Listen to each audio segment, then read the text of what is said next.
Hello, it's Alex again, the Toy Man, here at Fun with Comics and Toys, and I want to welcome you to another one of my videos. And actually, this is going to be the premiere episode of our weekly comic book review series, if you can believe it. It's going to be a show that's going to be primarily about vintage comic books, as well as new comic books that I will review on a weekly basis. And this is actually going to be our non-spoiler review, because I know there's people out there that don't want to have, spoilers on their comic books. So I'm going to be catering to that, as well as people that do want spoilers, which will be the next video I have coming up after this one.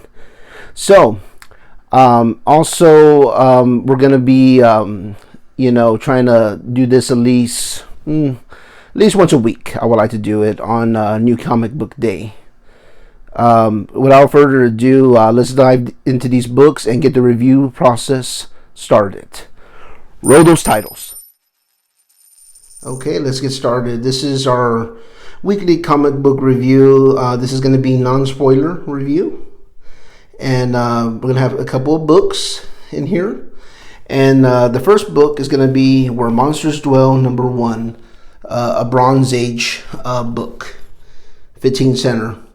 And typically in the comic book hobby, we have, we're going to have Golden Age of comic books. We're going to have the Silver Age, and then hence the Bronze Age. And then lastly would be the modern era, which is what comics are actually coming out, every Wednesday in the more current stuff. Go ahead and review these stories that we have inside here. We got a total of 3 of them. And on this comic, the writer was Stan Lee at the time here at Marvel. The artists are going to consist of Jack Kirby, Steve Ditko, and John Romita Sr. Okay, we got it out of the bag and board now and put this to the side. Okay, probably can see it here. Okay. And this is going to be a non-spoiler review, just so you know. So just going to be a basic synopsis. The first story is entitled, I Brought the Mighty Cyclops Back to Life. And you have, in this book, 2 main characters. You have a guy named Duncan and a lady named Amanda. And they're obviously an item, in this story, Duncan, I guess he just been keeping asking Amanda, to marry him and stuff. And, she keeps turning him down and stuff like that. And he's kind of a hotshot, thrill seeker type of person. And this kind of story is basically bringing to light the legend of the Cyclops. Or is it a legend when it comes to this story? And but anyway, they're traveling on this boat is the basic premise. And they make a discovery of an ancient creature that is lurking, beneath the ice, so to speak, kind of doing a Captain America back when Captain America was on ice. And it kind of goes through some of the legend of what was the origin of the Cyclops, stuff like that. And also some of the, I guess I could say I like the story because it shows you the consequences of trying to disturb something you don't know anything about. So it's kind of a good moral to that story as well. Not to be messing with things you don't understand. And that there are consequences to those actions. And that's kind of why I like the story too. You can't go wrong with Stan Lee's writing. It hooked me in. It was pretty interesting, and that's just like a basic premise for you there. I don't want to give away too much. And then the second story is Gorgala, the living gargoyle. Hopefully I'm pronouncing that right. But anyway, I'm trying my best shot on this one. Basically about a student named David, and his professor in his college, tells him that he wants him to do a research project on the legend of gargoyles. is the basic premise. And as any good student, he's studying as much as he can about this said legend, and the kind of journey this takes him on. Takes him a little bit across the world here, so to speak, from where he's not used to, and very foreign territory that he's not used to at all. And he makes some pretty shocking discoveries, and without giving away too much, it really dives into the Legend of the Gargoyle, which I really enjoyed, and it kind of like really takes it out there, like a very sci-fi-ish take on this legend. Because, like, I'll be honest with you, I don't know too much about the Legends of Gargoyles, but I know they were considered like protectors of said buildings, and that's what he's basically trying to figure out. Like, where did that come from? Like, where does that stem from? And the adventure it takes him on is, quite wild, and it's definitely a page turner, and it is quite interesting. The kind of take they put on the Legend of the Gargoyle to you, and that's just the basic premise. I would say it was a pretty good story. Like I said, you got some good artwork in there too, and there's a lot more dialogue in these older books too, so you have a lot more to read. And then the last story on here is I Alone Know the Dread Secret of Gorkill, the Lurking Demon. And I like the way the setup was on this.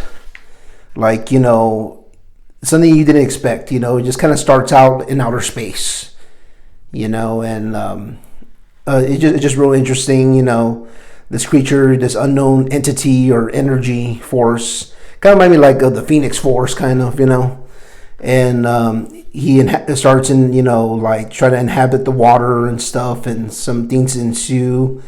And there's a guy named Hans. He's a fellow villager in this town, and he's kind of an outcast, and people don't really respect him. And the town prepares like special raids and stuff to try to counteract this unknown creature from some unknown place that's invading their town. And the story just kind of tells you what happens, what they're trying to do to combat the creature.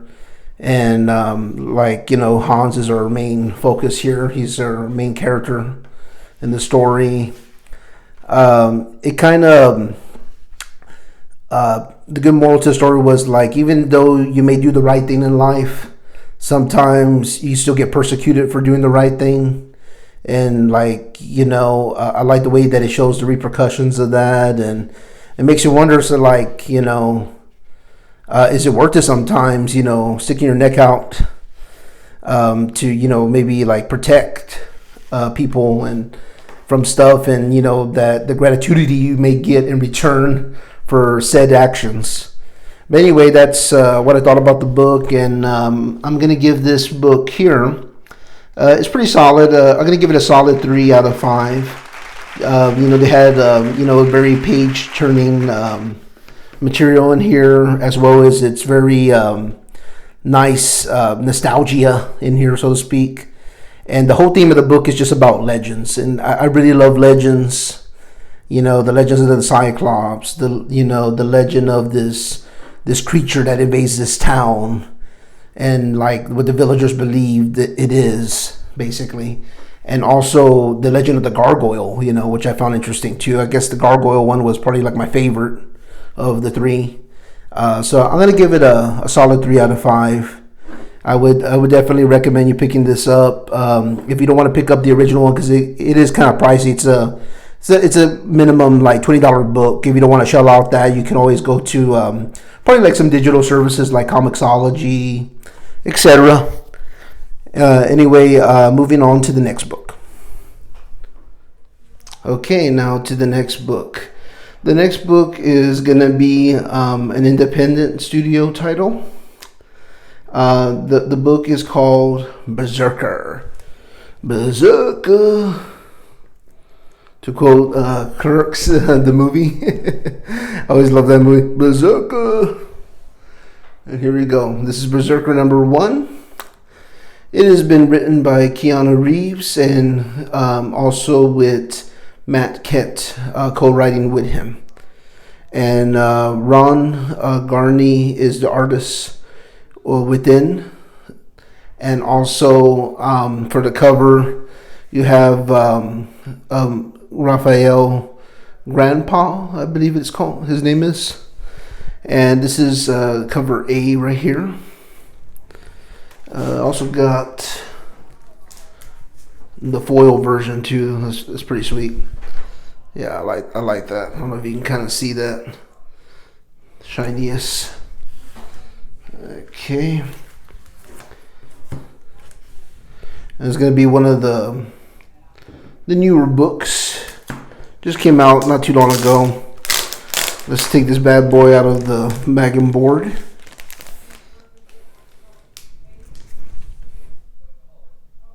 Okay, it's out of the bag and board now.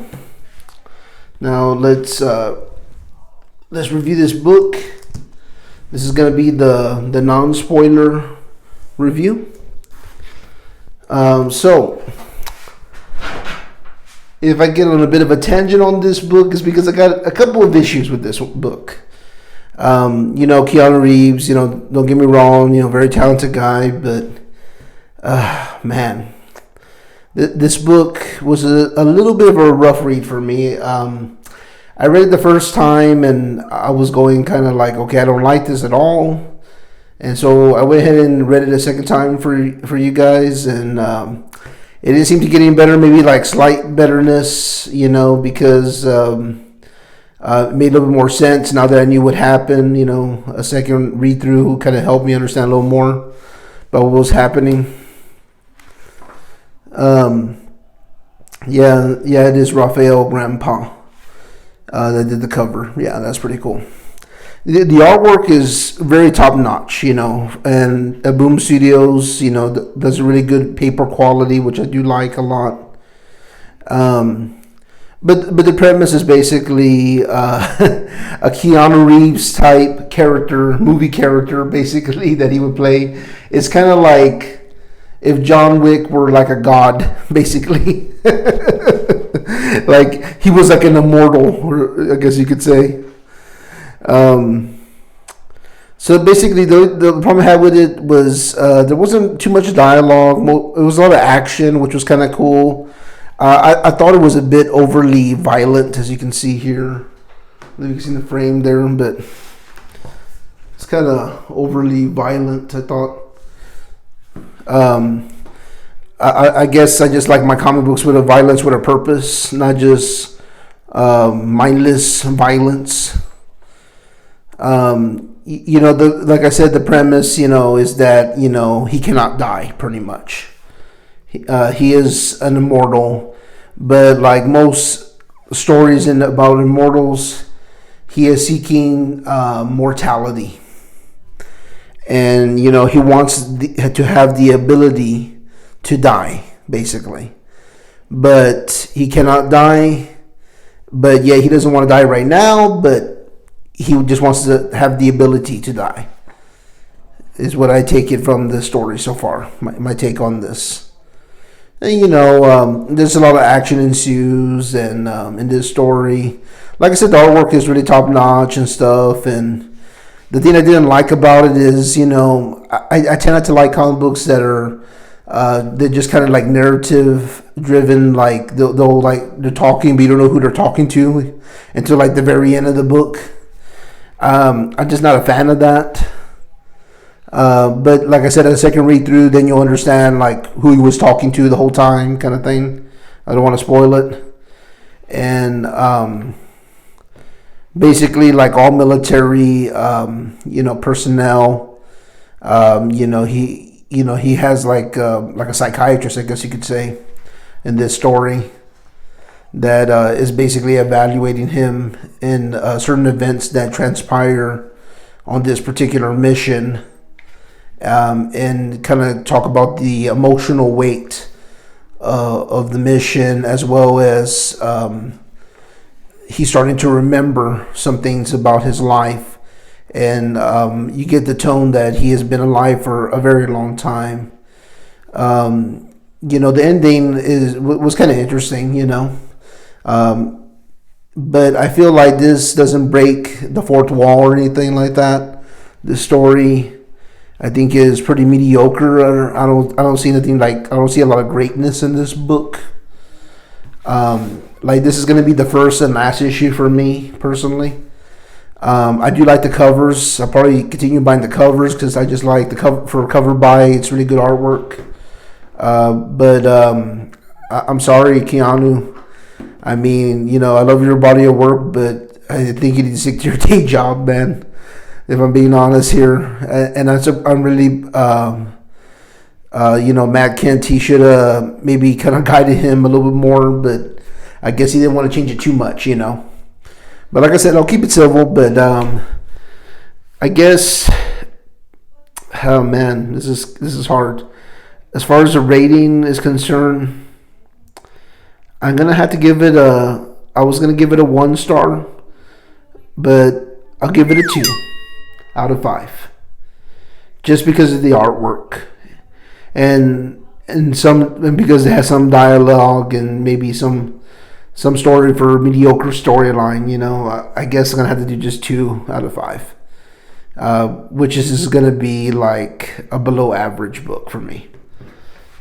But anyway, that's the review on this. And now on to the next book. Okay, people. Now for our third comic book that we're reviewing. It is going to be a vintage book review of Weird War Tales number 14. Isn't that just an awesome cover? Very nostalgic. It was published by DC Comics of June of 1973. The writer was Sheldon Mayer. Art was by Tony DeZuniga.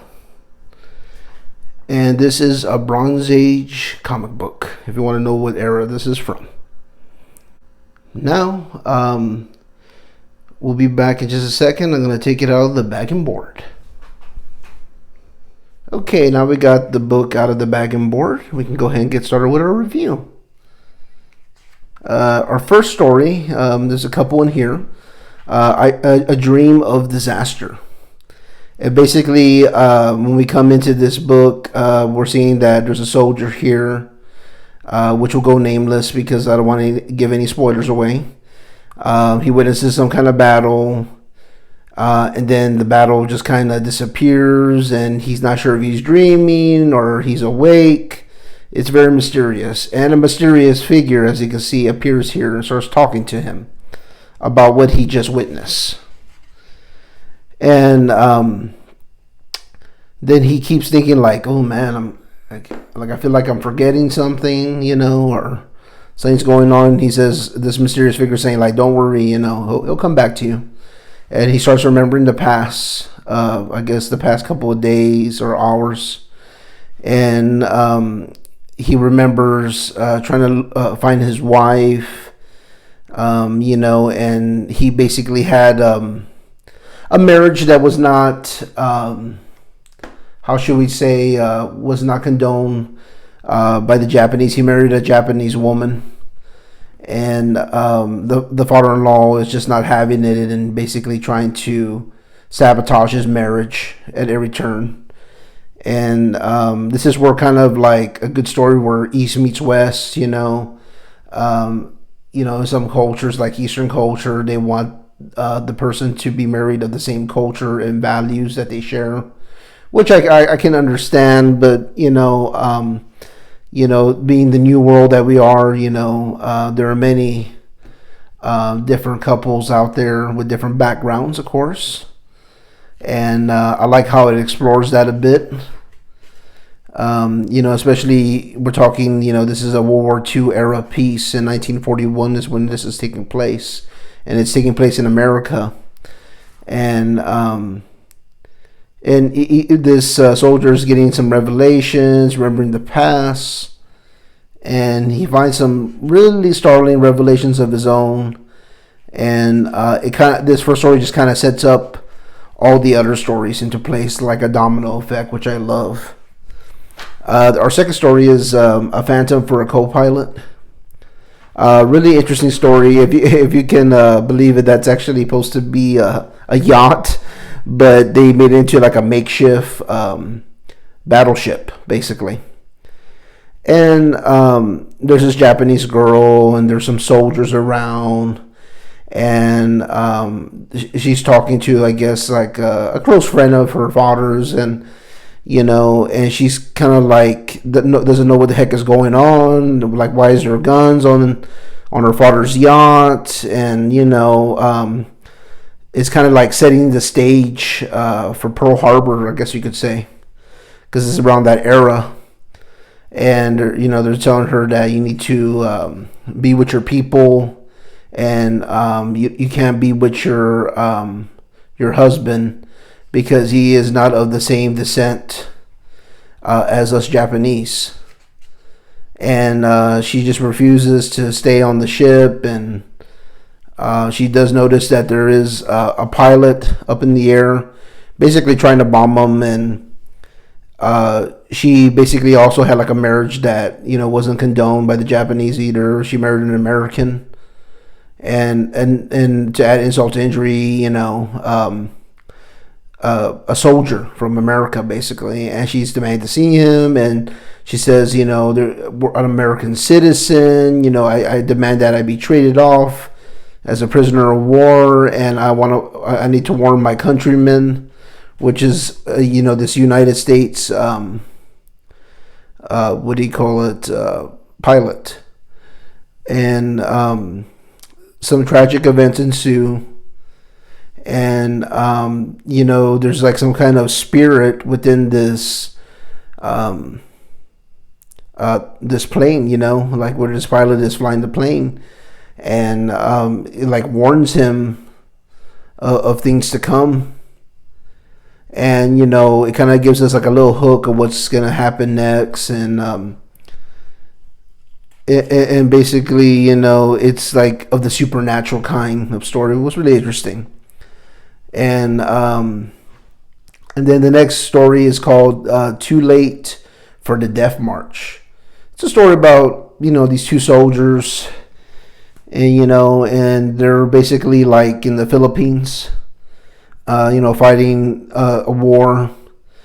And they run across this mysterious soldier that is trying to warn them not to go into this like tunnel of some kind. And these soldiers are demanding his rank, and they don't recognize his insignia, or where he's from or what division he's from in the army.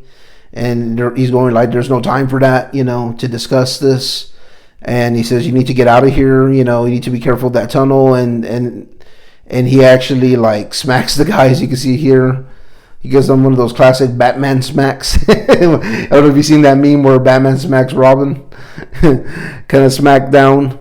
And he warns them, saves their lives, and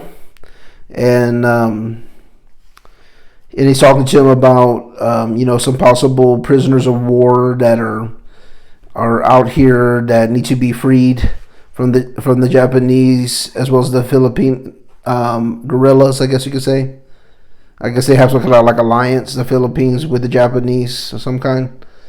Probably it's like some World War II history that kind of kind of loses me at this moment. But anyway, really solid story.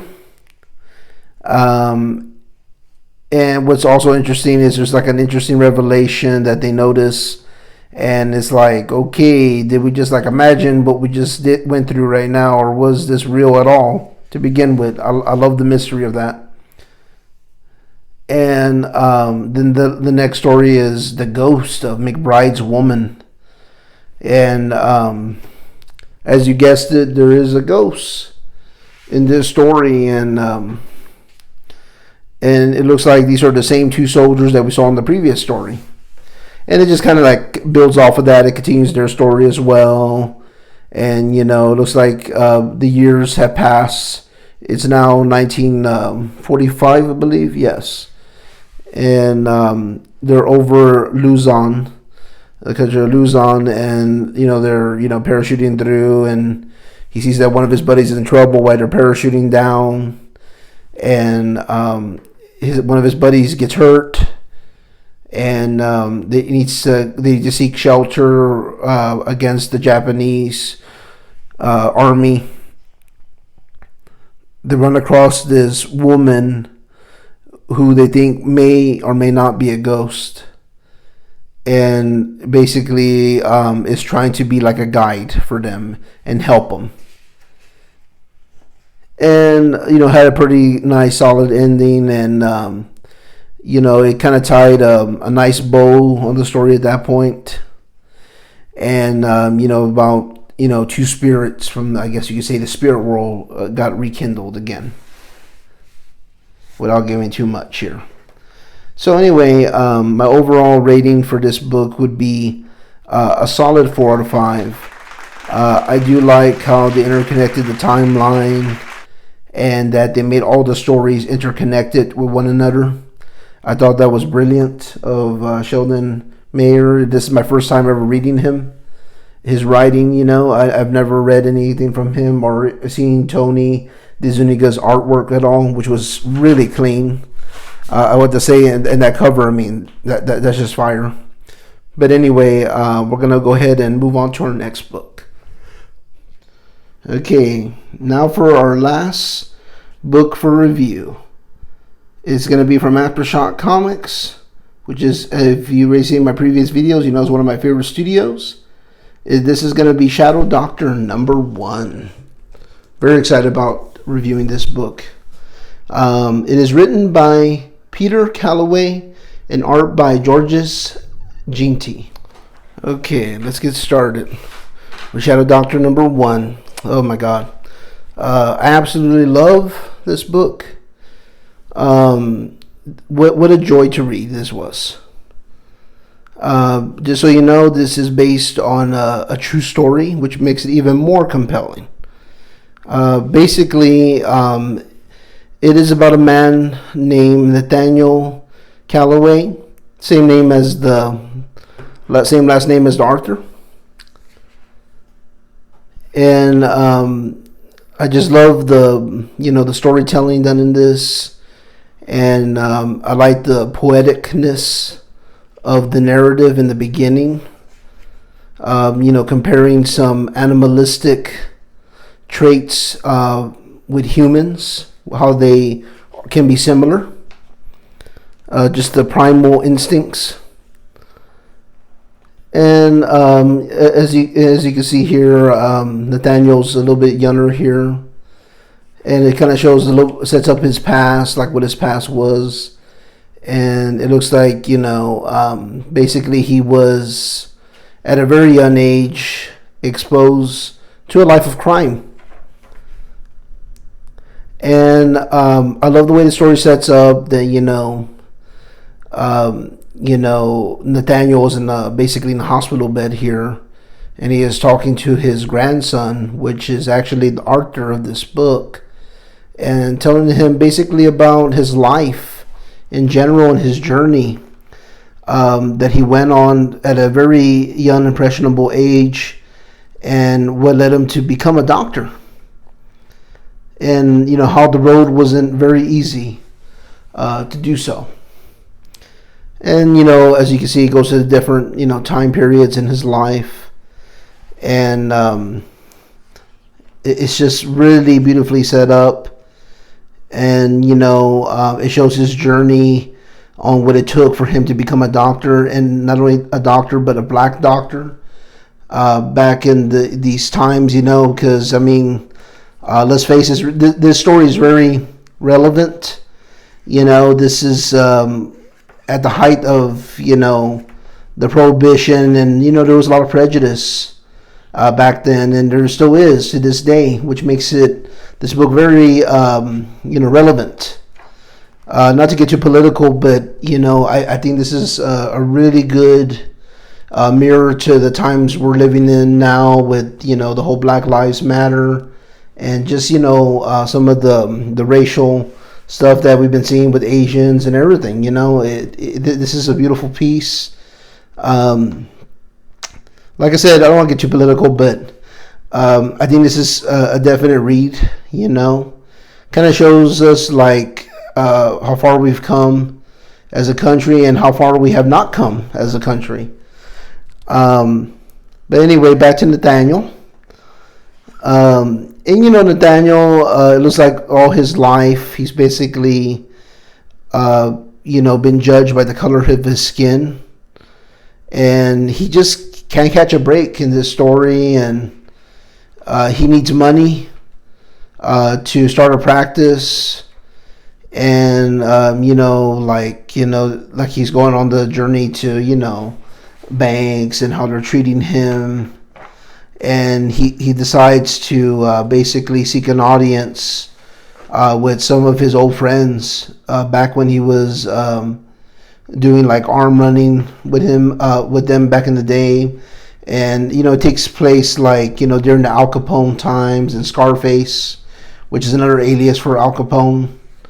And I love in the back it gives you a little bit of a history in the editorial here about the grandson talking about his grandfather and all the travesty he had to endure just so he could live the American dream, And that's what I love about this book. It is a story about, trying to grab that American dream. And sometimes, when you come from somewhere, you don't come from money, you don't have privileges like you probably should in this world.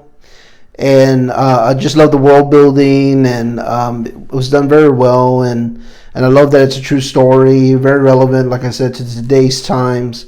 I give this a very solid 5 out of 5 stars for this book. Absolutely. It fired on all cylinders. It had good composition, had great artwork. Everything that a book should be was in this book. I highly recommend you pick issue number 1. And this is a sleeper title too, people. You can probably still get an issue number 1 fairly easily at your local comic book shop. And I would highly encourage you to do so. Because this is a very good story that needs to be told, needs to be heard, and more people need to read this book.